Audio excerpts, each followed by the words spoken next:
Hi everyone, Letty here from Party Planner Papery. I have the May 2025 sheetload of cards. This is a project share video featuring Farm to Table by Carta, and I'm using 6x6. Welcome back everyone. So I am on the creative team for the sheetload of cards. And so I have my version of the May 2025 sheetload of cards. This is by Call Me Crafty Owl. I will link Alicia's YouTube channel down below, which is where you can get this 2-page printable. Every month Alicia puts out 2 pages. It's a card sketch. She gives you all of the dimensions, supplies, alternatives, cutting guides, everything you would need in order to successfully make a set of cards. Now, sometimes it oscillates between 12 by 12 paper or 6 by 6 paper. This month was a 12 by 12 paper, pattern paper sketch or card sheet load. I opted to use 6 by 6. Now, the fun part is on the creative team, there are several people that will be all releasing a video today at the same time, making their own version of this sheet load of cards. So you'll definitely want to check that out. I'll list all of the creative team's names down or channels down in the description box below. I will also link a playlist at the very end of this video and down in the description box below where you can get access to everybody's videos so you can see how everybody interprets this, who uses 12 by 12, who adds something a little different, who puts a spin on this sheet load, and who is kind of making some different changes with their interpretation of the sheet load. So that's the really fun part about this. We all have the same sketch, but you're going to probably see several different ways of making this same card by different people. Now, let me show you. So I did use 6 by 6 paper on mine because for the hashtag Paper Stash Smash, our goal for this month is to use 6 by 6. I had taken out this one. It's called Farm to Table by Carta, designed by Stephen Duncan. I love him. He does a lot of more like vintage type stuff.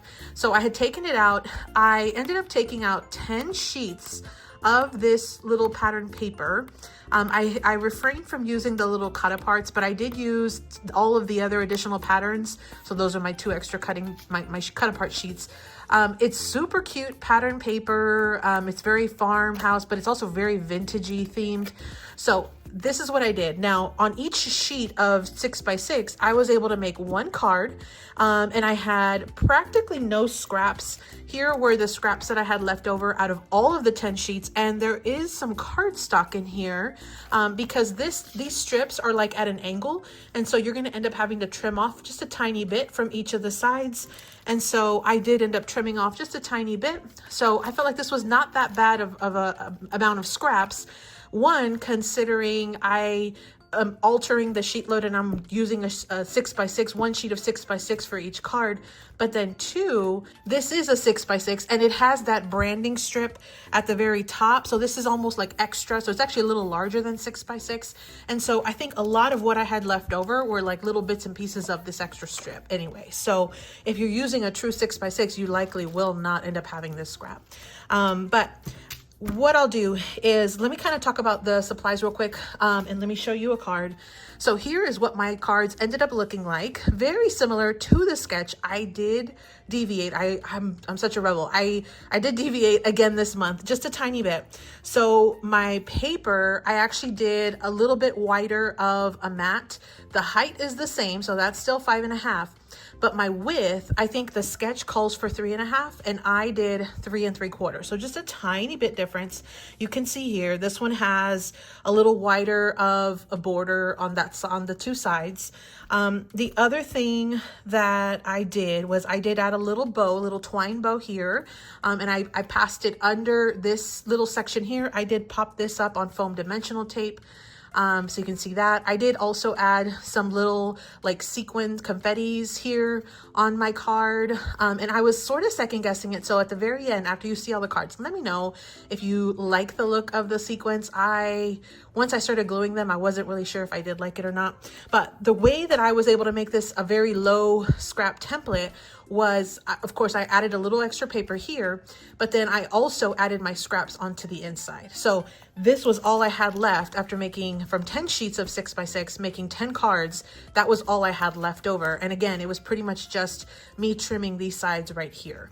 So this is what they look like. I did, because I used craft colored cardstock, I did add one mat in here of white cardstock. This one is 4 inches by 5 1/4. Just had my scraps, I layered them up. And what you don't see here is that this smaller scrap has a hole right here, which is the top of the hang tag right here, this hang tag hole. So I cut my mat down, had a little scrap at the top. That's the one that I flipped and added right here. So I literally used, you know, every little bit that I could, except for those extra little scraps that I trimmed off of the edge. But here's how my card turned out. I used a stamp from Not Too Shabby. And so this one is called Good Morning. And it's from maybe 1 or 2 years ago, but I did this one, You Fill My Day with Happiness. I thought that, you know, the farm theme definitely kind of fit with this sort of stamp sentiment. So I thought that was super cute. And then just to make it just a little more rustic, I went ahead and added a little doodle line using my Pigment Micron 3 pen. It's an archival ink. And then on the sequence, I used this calls for confetti, and it's the glazed raspberry. So those were the supplies I used. Again, here is what my final card looks like. This is just one of them. Let me go ahead and show you all of my cards. Okay, so here are my 10 cards. Now, when I was adding the sequence, I tried 2 options. So this one is sort of a medium-sized sequence. And then I also did do one with a larger sequence. You can kind of see there. So I started out with the larger and I thought, oh, wow, these are very big. And then I switched it to the medium and it was a little better, but I kind of feel like maybe I should have just left the sequence off. It might be just a little too regimented. I'm not sure, but let me know definitely in the comments what you think, especially after you see all of the cards. So I did half of them with the medium size confetti and then half of them with the larger one. So we'll start with the ones that had the medium one, but these were my cards. And again, I put the scraps on the insides of all of them with some white cardstock. The scraps do match the exact paper combination that I have up here. So you can kind of just figure, you know, see that. But here were the cards. I think they still turned out cute. I think they are definitely fun.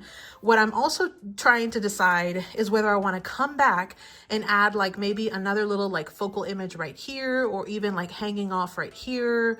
I'm kind of torn right now. So let me know what you think on that too. Should I add like a little can of green beans or like a little pig, a little chicken? Let me know what you think. I can probably find something in my stash or pull something from Canva to make it match. I probably also have this same collection already in my stash in 12 by 12. So I probably have sticker sheets that would work, but I felt like they maybe needed a focal image. But let me know in the comments. Those were my 10 cards.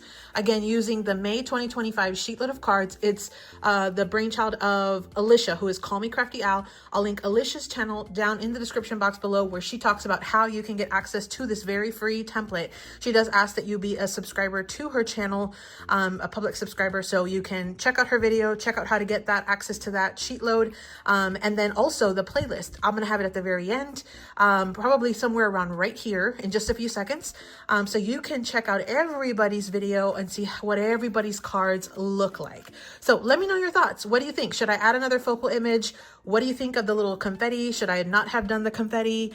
What do you think about the twine? Do you think you like the look of the added twine on there? Is that something you would have done? Would you have popped this up as well? Let me know. Let me know your thoughts. I'm curious to hear what you say. But all right, well, I hope you enjoyed this. Make sure you check out everybody's video to get a ton of inspiration. And as always, happy crafting. Thanks so much for visiting, everyone. Here on the left side of the screen is the playlist to the creative team, so you can see what everybody did with the SheetLoad. Happy crafting.